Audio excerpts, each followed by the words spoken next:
عزیزان گرامی وقار، ہماری زندگیاں اللہ تبارک و تعالیٰ کی طرف سے عطا کی ہوئی ایک بہت شارٹ پیریڈ میں، تھوڑے سے لمحات میں امتحان کے میدان میں چل رہی ہیں۔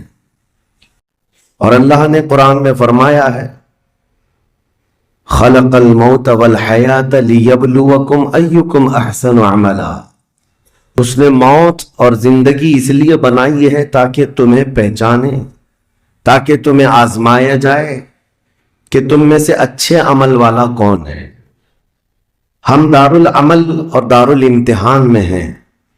یہ زندگیاں بہت تیزی سے ہماری گزرتی چلی جائیں گی، اور وہ فرمان مخبر صادق صلی اللہ تعالی علیہ وسلم آپ کے حوالے کرتا ہوں۔ حضور پاک صلی اللہ علیہ وسلم نے فرمایا، ایک دور آئے گا قیامت کے قریب جب بچے جوان نظر آئیں گے اور جوان بوڑھے نظر آئیں گے۔ یہ وہی دور ہے۔ چھوٹے سے چھوٹے بچوں کو دیکھیں، وہ جوانی کی باتیں کرتے ہیں۔ پچھلے دور میں جوانوں کو جو باتیں معلوم نہ ہوتی تھیں، وہ آج کے 5 سال 6 سال کے بچوں کو ساری چیزیں معلوم ہیں۔ یہ مکمل موبائل آپریٹ کرنے کی تعلیم ان کو ہم سے زیادہ آتی ہے۔ یہ اس قدر جوان نظر آتے ہیں، اور جو جوان ہیں وہ جوانی میں تھک چکے اور بوڑھے لگنے لگ گئے۔ اپنے ہاتھوں جوانی برباد کیا اور بڑھاپا ان کے چہروں پر نظر آنے لگ گیا۔ تو یہ قیامت کی اس نشانی کے بارے میں جو حضور نے فرمایا تھا، وہ دور آ چکا۔ لیکن میں آپ کے سامنے ایک بات عرض کر رہا ہوں، تم بیٹھو گے تو بھی زندگی گزرے گی، لیٹو گے تو بھی گزرنی ہے، دوڑو گے تو بھی گزرنی ہے، فیصلہ تمہارے پاس ہے۔ زندگی یوں گزر جائے گی، اور پھر وعدہ الہی آ جائے گا جس کو اللہ نے فرمایا، ہر نفس کو موت کا مزہ چکھنا ہے، دنیا سے جانا ہے، اور تمہارا جو کچھ بھی اجر ہے اللہ کے ہاں قیامت کے دن دیا جائے گا۔ اور پھر جو شخص دوزخ سے بچا لیا گیا اور جنت میں داخل ہوا، وہی سب سے کامیاب زندگی گزارا۔ کامیاب ہے کون؟ وہ قیامت کے دن پتہ چلے گا۔ ہمارا دوزخ سے بچ جانا اور جنت میں داخل ہو جانا، یہی کامیابی ہے۔ اور اللہ تعالیٰ فرماتا ہے، وَمَا الْحَيَاةُ الدُّنْيَا إِلَّا مَتَاعُ الْغُرُورِ۔ میرے اس پورے عنوان کا یہ حصہ اہم ہے۔ اللہ فرماتا ہے، اور دنیا سوائے دھوکے کے سامان کے کچھ نہیں۔ جس نے دنیا بنائی وہ خود فرما رہا ہو، جو اس کائنات کا خالق ہے وہ خود فرما رہا ہو، یہ دنیا دھوکے کے سامان کے علاوہ کچھ نہیں۔ یعنی یہاں پر انسان اکثر دھوکہ کھا جاتا ہے۔ دھوکے کا مطلب یہ نہیں ہے کسی دوست سے دھوکہ کھا رہا ہے، بلکہ وہ پوری اپنی زندگی میں دھوکہ کھایا ہوا ہے۔ جس چیز کو اسے حاصل کرنا تھا، دنیا نے اس کا منہ موڑ کر کسی اور چیز میں لگا دیا ہے۔ یہ دھوکہ نہیں ہے تو اور کیا ہے؟ میں آپ کو ایک بات بتا دوں، آپ گھر سے نکلے تھے، سامان سب باندھ کر کے دلی جا رہے تھے، اسٹیشن پر کسی نے پکڑ لیا اور کہا، آؤ چلو میں تمہیں ٹرین میں بٹھا دیتا ہوں، اور اس نے تمہیں دلی کی ٹرین کی بجائے تمہیں مدراس کی، چنئی کی ٹرین میں بٹھا دیا، بیٹھ گئے۔ تو مجھے یہ بتاؤ، یہ دھوکہ ہوا کہ نہیں ہوا تمہارے ساتھ؟ بہت بڑا دھوکہ ہوا کہ منزل تمہاری کہیں اور تھی، تم کہیں اور چل پڑے۔ دیکھنے کو ٹرین سیم دکھ رہی تھی، تم نے اس کی بات کا یقین کیا اور بیٹھ گئے، اور جب پہنچے تو پتا چلا نہیں، میں تو دلی پہنچا ہی نہیں، میں چنئی آ گیا۔ زندگیاں اسی طرح سے گزر رہی ہیں۔ تم جس راستے پر چل رہے تھے، اصل تمہاری منزل مدینہ طیبہ، تمہارا سفر حضور پاک کے قدموں تک پہنچنا ہے، لیکن ایرا غیرہ آتا ہے اور تمہیں کسی دوسرے ٹریک پر ڈالتا ہے، اور تم چل پڑتے ہو اس کی بات پر۔ اسی لیے قرآن نے کہا، یہ دھوکے کے علاوہ کچھ نہیں ملتا یہاں پر۔ دنیا اور دنیا داروں پر تم کبھی بھروسہ نہ کرنا، تم اپنی منزل پر ہمیشہ توجہ رکھنا۔ تمہاری منزل یہ نہیں ہے۔ اسی لیے شاعر نے کہا تھا، غلط روی سے منازل کا بعد بڑھتا ہے، مسافروں روش کارواں بدل ڈالو۔ تم ٹیڑے میڑے چلتے رہو گے تو منزل لمبی ہو جائے گی، فاصلہ دور ہو جائے گا، اس لیے چلنے کا طریقہ بدل ڈالو، تمہارا سفر آسان بھی ہو جائے گا اور منزل جلدی پہنچ جاؤ گے۔ اب جو بات مجھے کہنی تھی وہ یہ ہے، زندگی جب اتنی شارٹ ہے اور آزمائش کے لیے تمہیں یہاں بھیجا گیا ہے، تو مجھے ان نوجوانوں کو دیکھ کر کے کبھی درد ہوتا ہے جو رات بھر نکڑ پر بیٹھ کر کے اپنے وقت کو ضائع کر رہے ہوتے ہیں، جن کی زندگیاں انہوں نے اپنی جوانیاں اپنے ہاتھوں سے برباد کر رکھی ہیں۔ تمہیں پتا ہے ایک رات جو ہماری زندگی میں آئی، آج کا دن تم کروڑوں دولتیں لگا دو، یہ دن دوبارہ کبھی نہیں آئے۔ تمہاری زندگی میں کیا قیامت تک واپس نہیں آنا ہے اس دن کو۔ دنیا چل پڑی ہے، پیچھے کی طرف کبھی نہیں آئے گی۔ اللہ کا قانون ہے، یہ جو وقت گزر رہا ہے ہمارا، دوبارہ ہماری زندگی میں کبھی نہیں آنا ہے۔ لیکن کتنے مزے سے، کتنے ٹھاٹ باٹ سے نوجوان، ہاتھ میں کچھ نہیں، آس پاس کچھ نہیں، عمل بھی کچھ نہیں، ایسے بے فکرے ہو کر کے زندگی گزارتے ہیں۔ تو سوچنا پڑتا ہے جس امت کو پوری دنیا آگ میں جھلسا چکی ہو، پوری دنیا اس امت کو اپنے نشانے پر رکھی ہو، اس امت کا غیور نوجوان رات بھر گیم کھیلتے ہوئے گزارتا ہے، اسے کسی چیز کا احساس نہیں۔ مجھے بتاؤ کیا ہماری کیفیتیں ایسی نہیں ہو گئی ہیں جیسے برائلر چکن ہوتے ہیں، فارم مرغیاں ہوتی ہیں، ان مرغیوں میں سے قصاب کسی کو بھی پکڑتا ہے، کاٹتا ہے، دوسری مرغیاں تو چرنے میں مصروف رہتی ہیں، کوئی آواز نہیں ان کی۔ ایک مرغی کٹی، دوسری مرغی کٹی، وہ کٹتی چلی جاتی ہیں، باقی مرغیوں کو کسی چیز کا احساس نہیں۔ کیا یہ زندگی گزارنے کے ایسی طریقے نہیں ہو گئے آج؟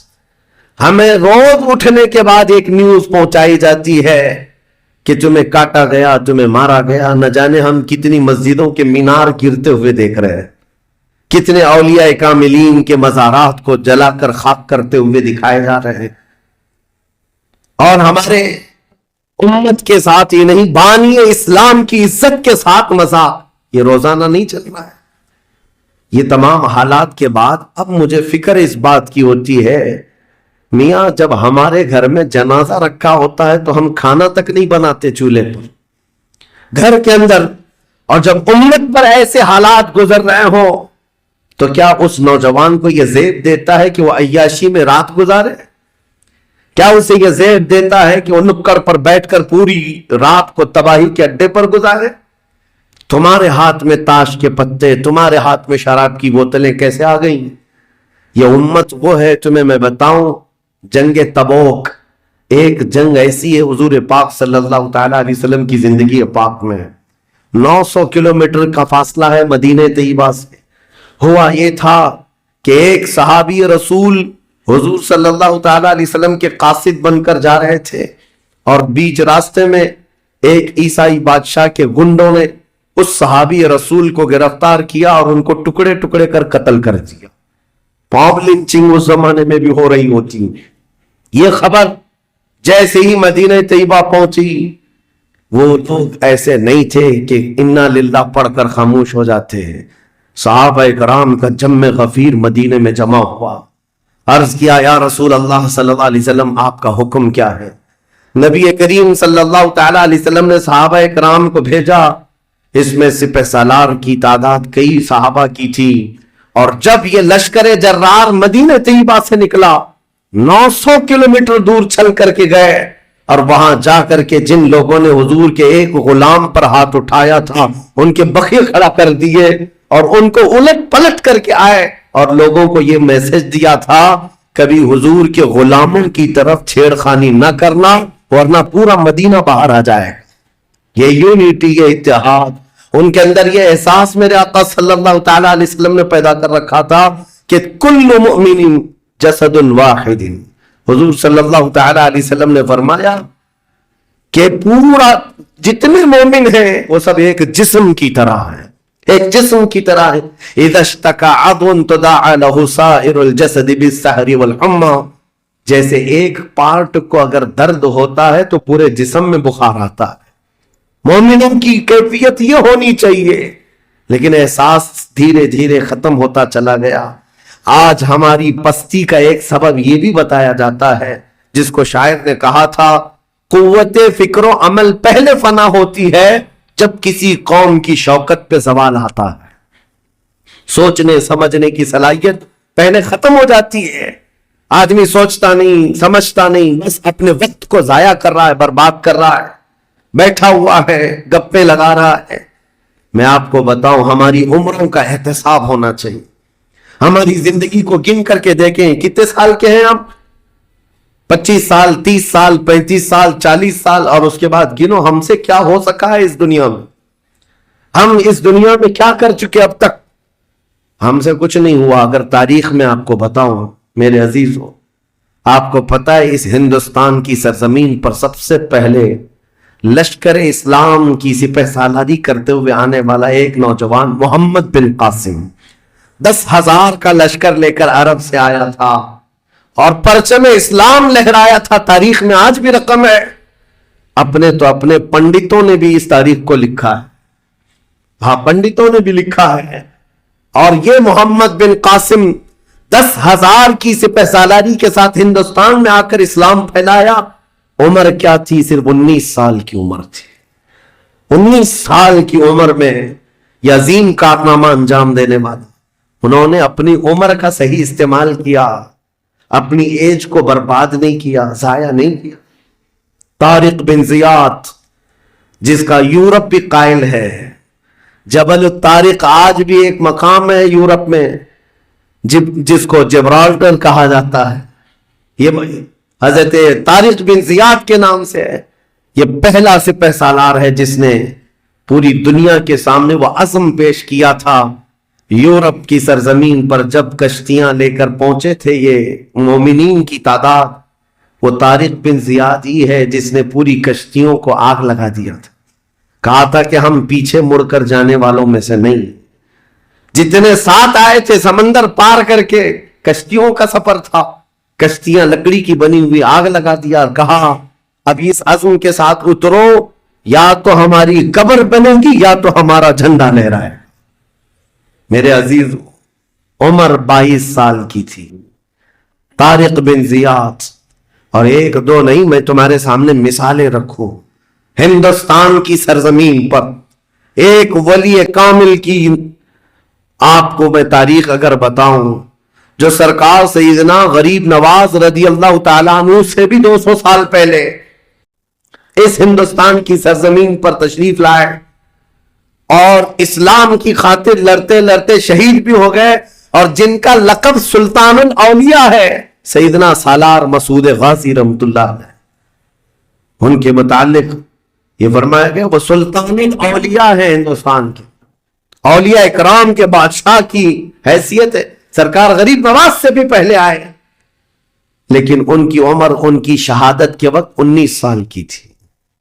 صرف 19 سال کی عمر میں وہ مقام عظیم پا لیا.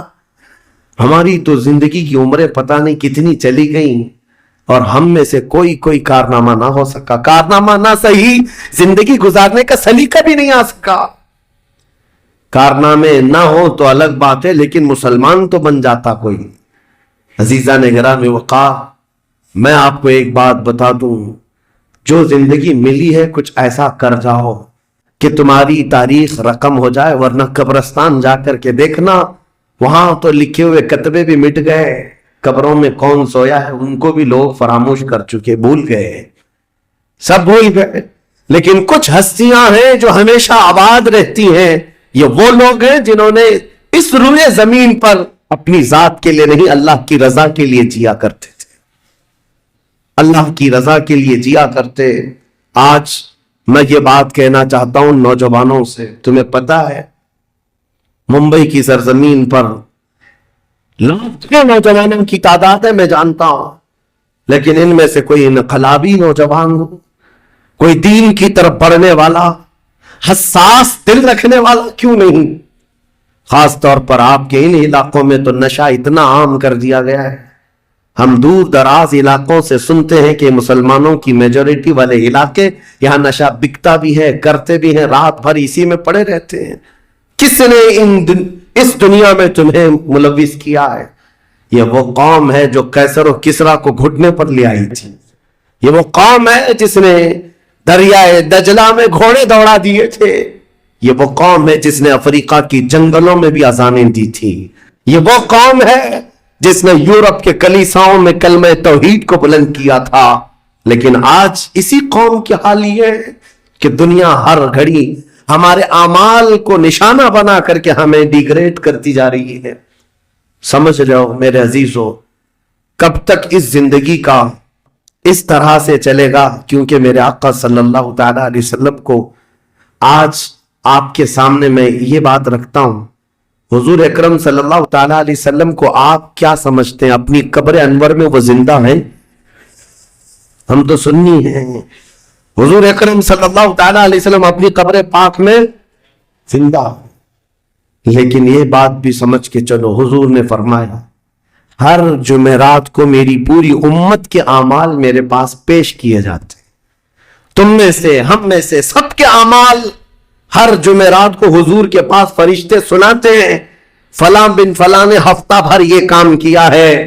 حضور فرماتے ہیں اگر برے اعمال پیش ہوتے ہیں تو مجھے غم ہوتا ہے، میں استغفار کرتا ہوں اللہ کی بارگاہ میں، اور اچھے اعمال آتے ہیں تو شکر بجا لاتا ہوں، اس کے لیے دعا کرتا ہوں۔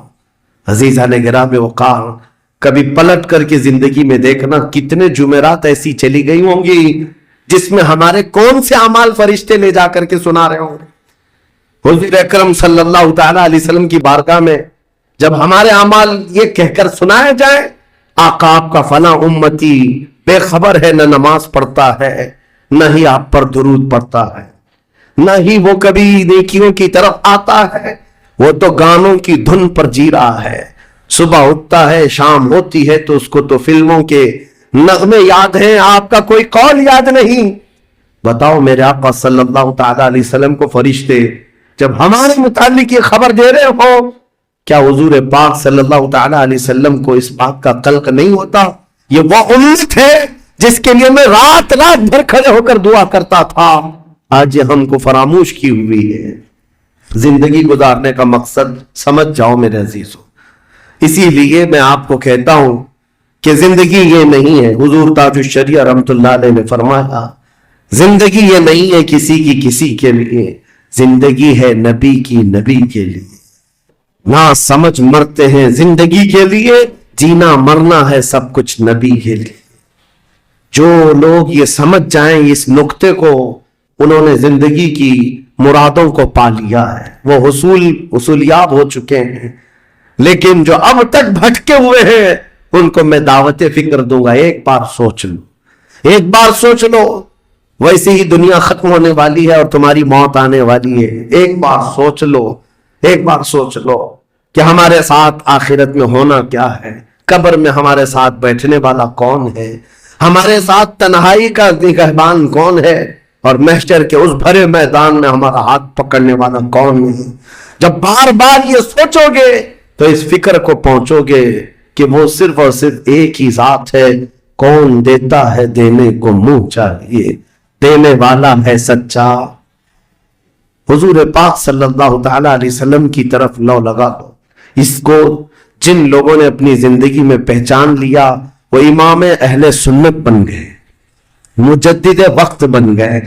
اعلیٰ حضرت امام اہل سنت فاضل بریلوی رحمت اللہ تعالیٰ علیہ کے متعلق ایک بات میں آپ سے کہوں، وہ بڑے عالم تھے، بڑے فقیہ تھے، بڑے محدث تھے، اور بہت سارے علوم پر انہیں مہارت تامہ حاصل تھی، سب اپنی جگہ پر، لیکن یہ سارے علوم نے مل کر اعلیٰ حضرت کو اعلیٰ حضرت نہیں بنایا۔ ان کو اعلیٰ حضرت بنانے والی چیز حقیقت میں عشق رسول ہے۔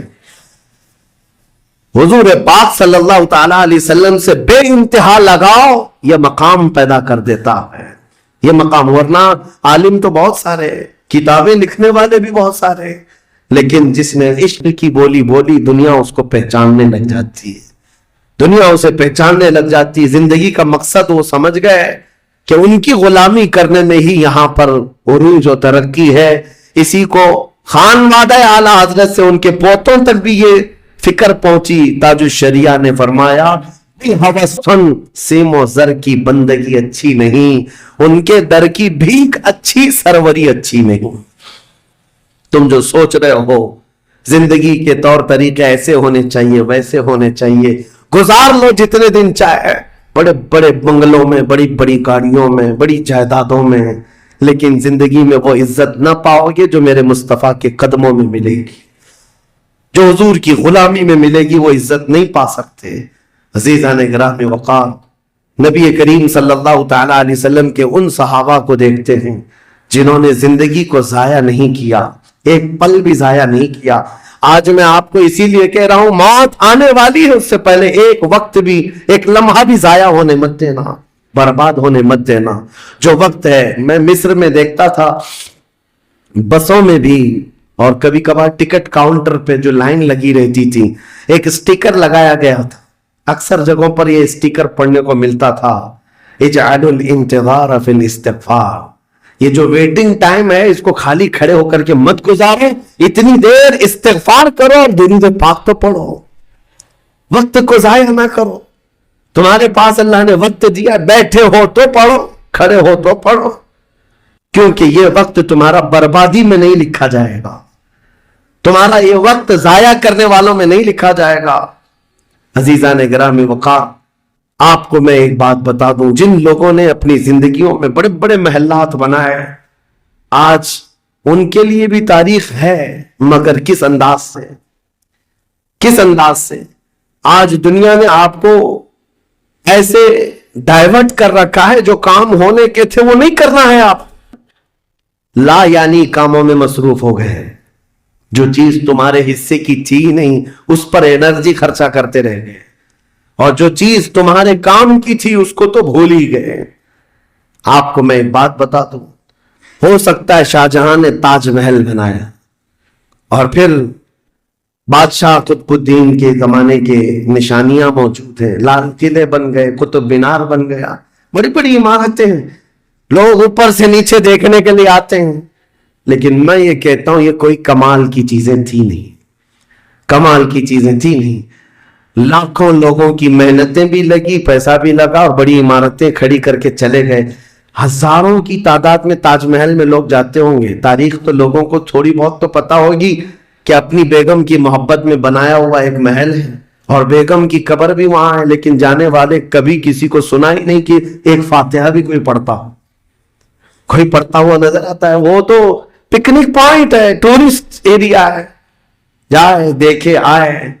لیکن میرے عزیزو، یہ بڑے بڑے محلات اپنی ناموری کے لیے بنا کر تو چلے گئے، لیکن آؤ بریلی شریف کی سرزمین پر ایک مدرسہ جو اعلیٰ حضرت نے بنایا، مبارک پور کی سرزمین پر جامعہ اشرفیہ جو حضور حافظ ملت نے بنایا، یہ عمارتیں آج بھی دعوت دے رہی ہیں، ایک دو نہیں، ہر سال ہزاروں کی تعداد میں عالم اور مفتی وہاں سے نکلا کرتے ہیں۔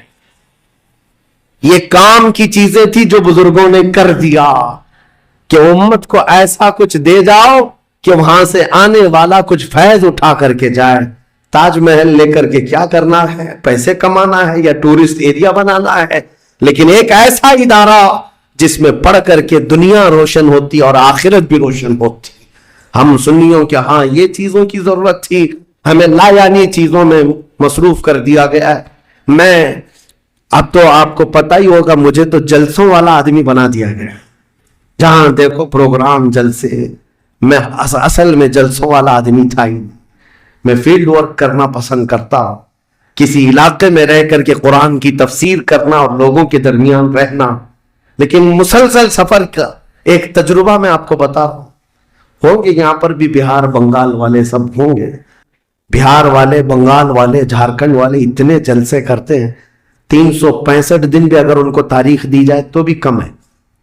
ایک اینالائز کرنے والے بہار کے رپورٹر ہیں، انہوں نے رپورٹ لا کر کے ہمارے سامنے بتائی کہ حضرت 2022 میں اسٹیٹ آف بہار میں 4000 جلسے، 4000 جلسے۔ میں ان کا مخالف نہیں ہوں، لیکن ایک فکر آپ کو بتا رہا ہوں، 4000 جلسے، جن میں سے ہر جلسے کا کم سے کم خرچہ 5 لاکھ روپے، اس سے کم خرچہ کرتے نہیں، 6 مہینے چندہ کرتے ہیں، اس کے بعد بڑا جلسہ کرتے ہیں۔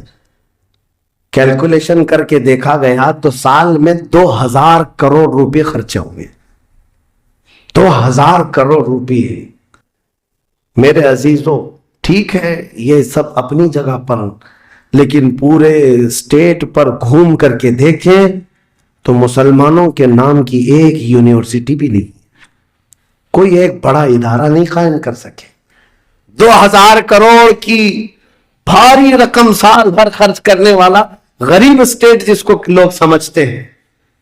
میرے عزیزوں, میں یہ بات اس لیے عرض کر رہا ہوں, جن چیزوں میں تمہارا ذہن الجھ گیا یہ وہ تمہارے کام کی نہیں تھی. اعلیٰ حضرت نے بہت پہلے فرمایا تھا, یہ دنیا کا حال یہ ہے, شہد دکھائے زہر پلائے. یہاں پر چکا چون دکھنے والی چیزیں وہ تمہارے حق کی نہیں ہے. اور ممبئی والے کیا کرتے, وہ تو بہار والے جلسوں میں, ممبئی والے کھچڑا کمپٹیشن کرتے ہیں. ہاں, اس محلے میں 51 دیگ بنی ہے تو ہمارے ہاں 60 دیگ بنے گی, 70 دیگ بنے گی. اور کھاتا کون ہے؟ جو پہلے سے کھائے ہوئے لوگ ہیں. دن بھر 5 ٹائم کھانے والے لوگ ہی کھچڑا کھا رہے ہیں. ثواب تو ان کے لیے تھا اس غریب کو کھلانے پر جس کے گھر میں ایک روٹی ہے تو دوسری روٹی نہیں ہے. کھلانا بالکل ثواب ہے, حدیثوں میں ملتا ہے. کھلانے سے بڑھ کر کے ثواب نہیں ہے, پہنانے سے بڑھ کر. سرکار غوث پاک کا یہ فرمان بھی ہے, میں نے ساری نیکیوں کو الٹ پلٹ کر کے دیکھ لیا, رحمان کو 2 نیکیاں سب سے زیادہ پسند ہیں, ایک بھوکوں کو کھلانا, ننگوں کو پہنانا. یہ 2 چیزیں. لیکن یہاں پر کن لوگوں کو کھلایا جا رہا ہے؟ ہم ہی لوگ تو کھاتے ہیں. ہمارے گھر میں بھی کھانا بن رہا تھا, ایک دن سڑک پہ بنا لیا, انٹرٹینمنٹ کر رہے ہیں. اور اس پر آپ یہ نہ سمجھیں کہ میں ان تمام چیزوں کا مخالف ہوں. کرو, جتنی حیثیت ہے اتنی کرو, لیکن یہ نہیں ہے کہ ہمارا سارا کا سارا دار و مدار اسی پر ہے. سنیت اسی کا نام نہیں. ہونا تو یہ چاہیے تاکہ ہمارے پاس ایسا مضبوط قلعہ ہوتا جو ہر زمانے میں میرے مصطفیٰ کی عزت پر پہرا دینے والے سپاہی وہاں پر تیار ہو رہے ہوتے. ہمارے پاس نہیں ہے ان تمام چیزوں کی. اس لیے مجھے درد ہوتا ہے اس بات کا کہ ہم نے جن چیزوں کے لیے اللہ تعالیٰ سے امانت لی تھی, ہمیں اللہ تعالیٰ نے نوازا تھا, وہ ہماری رقم بھی غلط جگہ جاتی, ہماری زندگی کا وقت بھی غلط جگہ جا رہا ہے. عزیزان گرامی وقا, ان سب چیزوں کا سوال ہوگا قیامت کے دن ہم سے. ہر چیز کا سوال ہوگا. اگر ہم نے وقت کو ضائع کیا ہے اور اپنا مال بھی غلط جگہ استعمال کیا ہے, ہر جگہ ہماری پکڑ ہوگی, ہماری پکڑ ہوگی. ایک ہفتہ قبل میں نے سنا, ہمارے چاہنے والے ہیں عزیز, انہوں نے کہا ایک درگاہ پہ گئے تھے, سنا ہے ایک بہت بڑے سیٹ ہیں, وہ 2.25 کروڑ کا صرف دروازہ بنا رہے ہیں اللہ کے ولیوں کے آستانوں پر. میرے عزیزوں, یہ اللہ کے وہ ولی ہیں, نہ تمہارے دروازے کے محتاج ہیں, نہ تمہاری چادر کے محتاج. ان کے انتقال کے بعد جو ان کو اللہ نے مقامات دیے وہ تم نہیں پہنچا سکتے.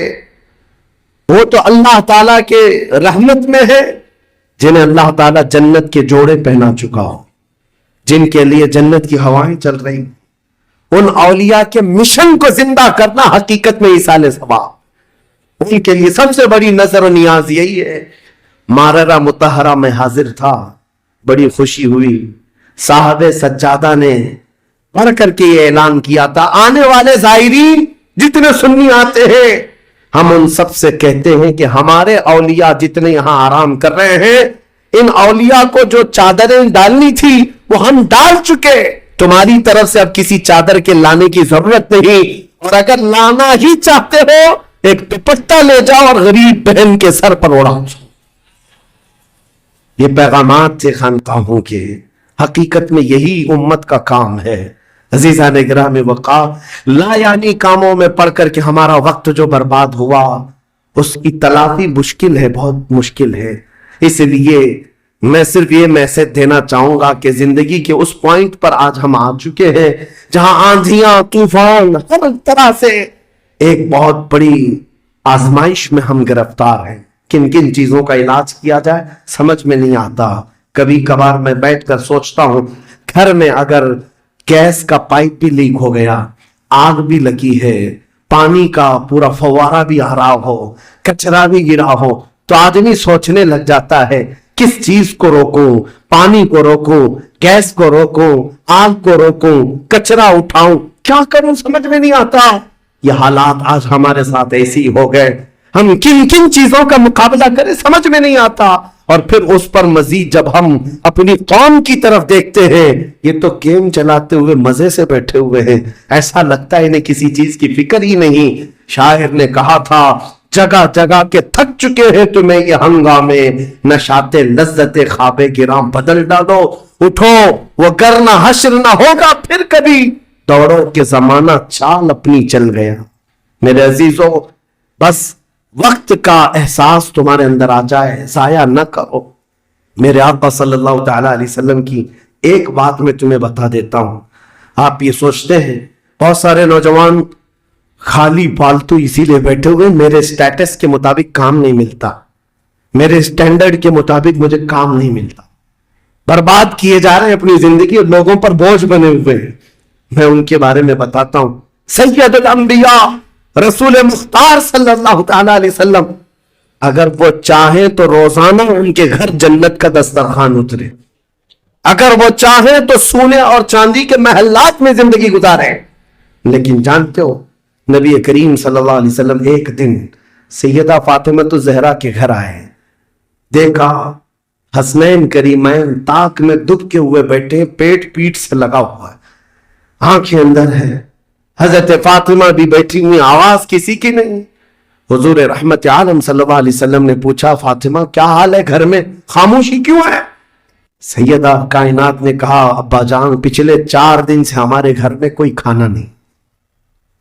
حضور پاک صلی اللہ تعالی علیہ وسلم نے یہ نہیں فرمایا کہ ابھی بلاتا ہوں جبرائیل کو, ابھی دسترخوان لاؤ, ابھی میرے گھر کے کھانے کے انتظامات کرو. چاہتے تو حضور آرڈر دے دیتے, ساری نعمتیں آ جاتی. لیکن حضور نے کیا فرمایا سنو. فاطمہ الزہرا سلام اللہ علیہا سے کہتے فاطمہ انتظار کرو, تمہارا بابا جائے گا. یعنی خود اپنے بارے میں کہتے میں جاتا ہوں, دیکھتا ہوں کوئی مزدوری مل جائے, میں کام کر کے اپنے بچوں کو کھانا لے کر کے آؤں, کام کر کے کھانا لاؤں گا, مانگ کر کے نہیں. حضور رحمت عالم صلی اللہ تعالی علیہ وسلم جو سید الانبیاء ہیں, جن کے قدموں کا بوسہ جبرائیل امین لیتے ہو, وہ چل کر کے مدینے کے باہر آئے. گرمی کی تپش الگ ہے, دھوپ ہے, باہر آئے. ایک باغیچہ تھا جس میں مالی کام کر رہا تھا, باغبان. حضور رحمت عالم صلی اللہ علیہ وسلم اس کے پاس جا کر پوچھتے ہیں تیرے باغیچے میں کوئی کام کرنے کے لیے ہے, کام مل سکتا ہے؟ اس نے کہا ہاں کام مل سکتا ہے, آؤ میرے باغیچے میں کنواں ہے, ڈول ڈالو, پانی اٹھاؤ, ایک درخت کو پانی ڈال دینا, بدلے میں 2 کھجوریں دوں گا, اجرت صرف 2 کھجوریں. رسول رحمت صلی اللہ تعالی علیہ وسلم فرماتے مجھے منظور ہے. گئے اور جا کر اپنے ہاتھ سے رسی لے کر ڈول کنویں میں ڈالا, پانی کھینچتے تھے, جب ڈول بھر کر آتا اپنے کندھے پر اٹھاتے اور درخت پر لے جا کر پانی ڈال کر آتے. ایک درخت پر ایک مٹکا, ایک ڈول پانی ڈالا تو مالک نے 2 کھجوریں دی, باغیچے کے مالی نے 2 کھجوریں دی. دوسرا ڈول اٹھایا پھر کھجوریں ملی, تیسرا ڈول اٹھایا 6 کھجوریں لی. چوتھا ڈول حضور نے ڈالا تھا کہ رسی ٹوٹ گئی, ڈول کنویں میں گر گیا. باغیچے کا مالک یہ دیکھتا ہے, وہ پہچانتا نہیں تھا, غصے میں آتے ہی سیدھے حضور پر ہاتھ اٹھا دیا, کہا کہ تمہیں کام نہیں آتا, میری رسی توڑ دیا. رسول کریم صلی اللہ تعالی علیہ وسلم نے پلٹ کر کچھ نہیں کہا. وہ رحمت عالم صلی اللہ تعالی علیہ وسلم تھے, وہ 6 کھجوریں لے کر کے واپس مدینے آئے. کہا فاطمہ کہاں ہے بچے, کہاں ہے؟ یہی 6 کھجوریں حضور نے لا کر اپنے منہ سے چبا کر ان بچوں کے منہ میں ڈالا اور کہا آج تک روئے زمین پر کوئی نبی ایسا نہیں آیا, 1,24,000 کم و بیش نبیوں میں ہر نبی نے اپنے ہاتھوں کی کمائی کھائی ہے, اپنے عمل کی کمائی کھائی ہے. رحمت عالم صلی اللہ تعالی علیہ وسلم نے جب وہ مالک کل ہے, بلکہ جنت کی چابیوں کے مالک, ساری زمینوں کے خزانوں کے مالک, جہاں ملک اور جو کی روٹی غذا, اس شکم کی قناعت پہ لاکھوں سلام. وہ لمبے لمبے ہاتھوں سے بھیک دینے والے آقا، سب کچھ ہونے کے باوجود اگر کسی ایک باغیچے میں ڈول اٹھا کر پانی بھرتے ہوں تو اسی لیے نہیں کہ ان کے ہاں کوئی مجبوری تھی، بلکہ امت کو یہ درس دینا تھا، اے امت کے غیور نوجوانوں، تم کبھی خالی نہ بیٹھنا، مجھے دیکھنا اور عمل کرتے رہنا، اور اللہ تعالیٰ تمہیں دروازے رزق کے ضرور کھولے گا۔ خالی بیٹھے ہوئے وقت برباد کرنے والے لوگوں کو میں اکثر یہ بات سناتا ہوں، اے میرے عزیزوں، مسلمان محلوں میں جہاں سے بھی گزرو حال یہی ہے، رات کو 4 بجے تک ان کے ہاں روشنیاں کس بات کے لیے، میاں کیا فکر ہو رہی ہے، کس بات کی یہاں میٹنگ چل رہی ہے، چرچے کس بات کے، امت کی تباہی کے چرچے کس بات کے، گپیں لگ رہی ہوتی ہیں، کچھ نہیں۔ ان دوسری قوموں کو دیکھو جو فجر سے پہلے اٹھ کر کاموں پر بھاگ جاتی ہیں، سورج ڈوبنے سے پہلے وہ گھروں پر آ جاتے ہیں۔ آج تمہارے اخلاق و کردار کسی اور نے لے لی، اڈاپٹ کر لیے، اور تم کو لوگوں کو ایسا چھوڑ دیا گیا بے قائد کے، بے قیادت کے۔ بہرحال میرے عزیزوں، بدلنا چاہیں تو آج بھی ہم بدل سکتے ہیں، صرف ایک نقطہ ہے بدلنے کے لیے، ایک نقطہ۔ میری باتیں چھوڑ دو، مقررین کو سنتے ہو سکتا ہے لوگ یہ کہتے مولانا لوگ ایسا بولتے ویسا بولتے، تمہاری فکریں سب اپنی جگہ پر۔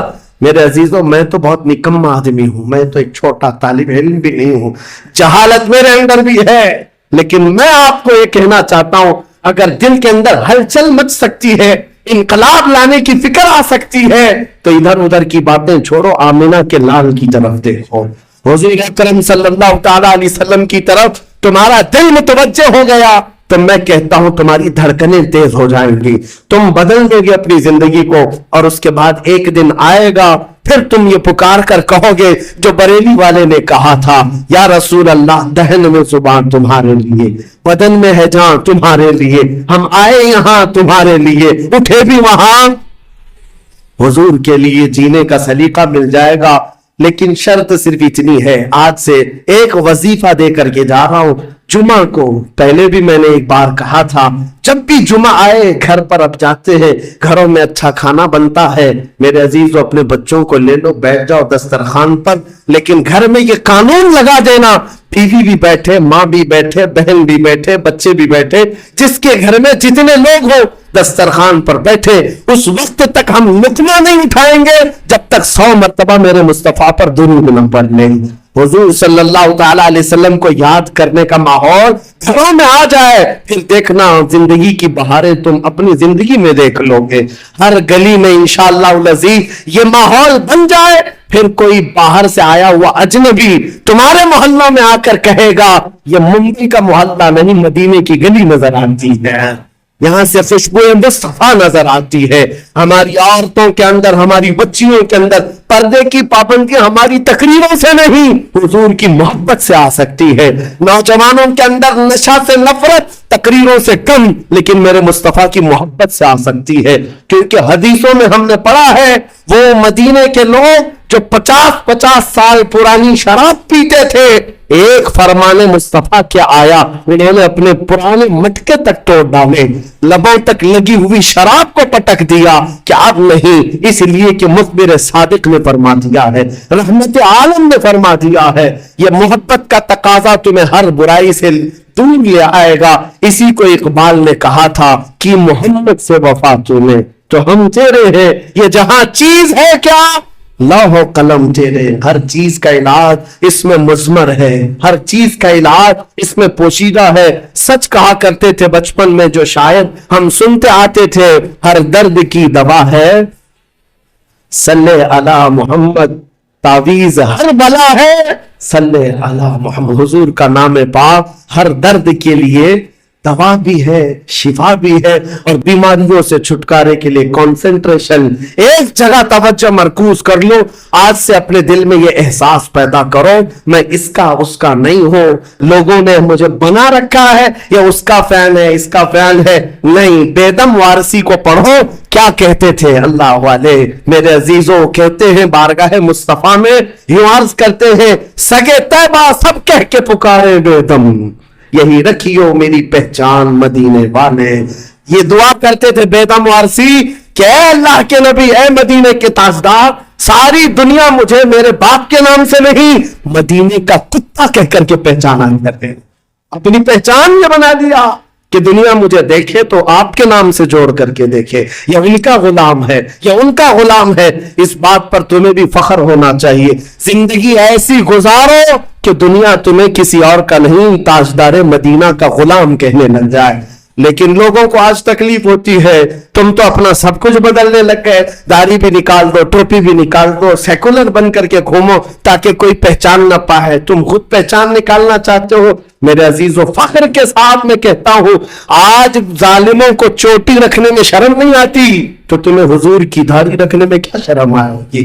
فخر سے کہو دنیا میں، میری داڑھی میری ٹوپی یہ میرا عمل نہیں ہے۔ دنیا اگر ننگا گھومنے پر فخر کرتی ہے تو میں آمنہ کے لال کے اخلاق پر فخر کرتا ہوں۔ فخر ہونا چاہیے کہ نہیں ہونا چاہیے؟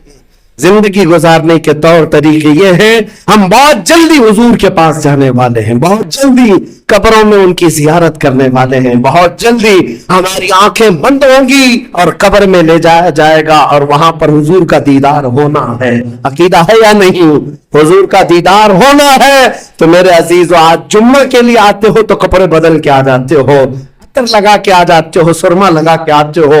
زندگی ایسی گزارو، جس دن ملک الموت بلائے چلو چلنا ہے حضور کے پاس تو تیار رہو، وہ چہرہ لے کر جانا ہے جو حضور کو دکھانا ہے، جو حضور کو دکھانا ہے۔ سنی تو وہ ہے جو مرنے سے بھی نہیں ڈرتا اور یہ کہتا ہے کہ قبر میں جانے کے بعد بھی فرشتوں سے ہم یہی کہیں گے، اب تو پائے ناز سے، اے فرشتوں کیوں اٹھو، مر کے پہنچا ہوں یہاں اس دل ربا کے واسطے، مر کے پہنچا ہوں یہاں اس دل ربا کے واسطے۔ حضور کے لیے جینے والا کبھی موت سے بھی نہیں بھاگتا، ڈرتا نہیں ہے۔ موت ان کے لیے حادثہ ہے جن کو جلنا ہے، جلنا ہے، جلنا ہے۔ ہمارے لیے حادثہ نہیں ہے۔ ہمارا عقیدہ یہ ہے، ہم ادھر آنکھیں بند کریں گے، ادھر زیارت مصطفیٰ ہوگی، حضور اکرم صلی اللہ علیہ وسلم کی رحمت میں جائیں گے۔ موت سے ڈرو مت، بھاگو مت۔ میرے عزیزوں، کسی انجان جگہ جا رہے ہو تو ڈرنا چاہیے۔ ہمارا ماننا یہ ہے جس دن ہم جائیں گے حضور بھی ہوں گے، صحابہ بھی ہوں گے، غوث و خواجہ بھی ہوں گے۔ انشاءاللہ العزیز زندگی ایسی گزارو کہ ان اکابرین کی جماعت میں ہم جائیں گے اور میرے آقا صلی اللہ تعالیٰ علیہ وسلم ہمیں قبول کر لیں گے۔ حضور تاج الشریعہ رحمت اللہ تعالیٰ علیہ اپنے جانے سے پہلے یہ فرما کر کے گئے اپنے ایک نعتیہ دیوان میں، یا رسول اللہ، میں مروں تو میرے آقا یہ ملائکہ سے کہنا اسے کوئی مت جگانا، ابھی آنکھ لگ گئی ہے، ابھی آنکھ لگ گئی ہے۔ اللہ کریم ہمیں وہ زندگی عطا فرمائے جو دنیا کی تھکن سے چور ہو کر جب آخرت کے سفر پر جائے تو میرے آقا کی رحمت والی جھولیاں ہمیں سامنے نظر آئے، میرے آقا کا حسین چہرہ پاک ہمارے قبروں میں نظر آئے۔ اللہ کریم ہم سب کو زندگی ضائع کرنے سے محفوظ فرما دے، ہمیں کام والا بنائے، نفع والا بنائے، ہر طرح سے مولا امت مصطفیٰ کا حق ادا کرنے والا نوجوان بنائے، اور قیامت کے دن مولا کریم ہمارا حشر مصطفیٰ کریم کے صحابہ کے ساتھ فرمائے، ان کے جھنڈے تلے ہم سب کو مولا تعالیٰ ایک ساتھ جمع فرمائے۔ دعا یہ کرتے ہیں، صبا وہ چلے کہ باغ پھلے، وہ دن وہ پھول کھلے کہ دن ہو بھلے، لوا کے تلے، لوا کے تلے ثنا میں کھلے رضا کی زبان تمہارے لیے، لوا کے تلے ثنا میں کھلے ہم سب کی زبان یا رسول اللہ تمہارے لیے۔ وآخر دعوانا الحمدللہ رب العالمین۔ السلام علیکم۔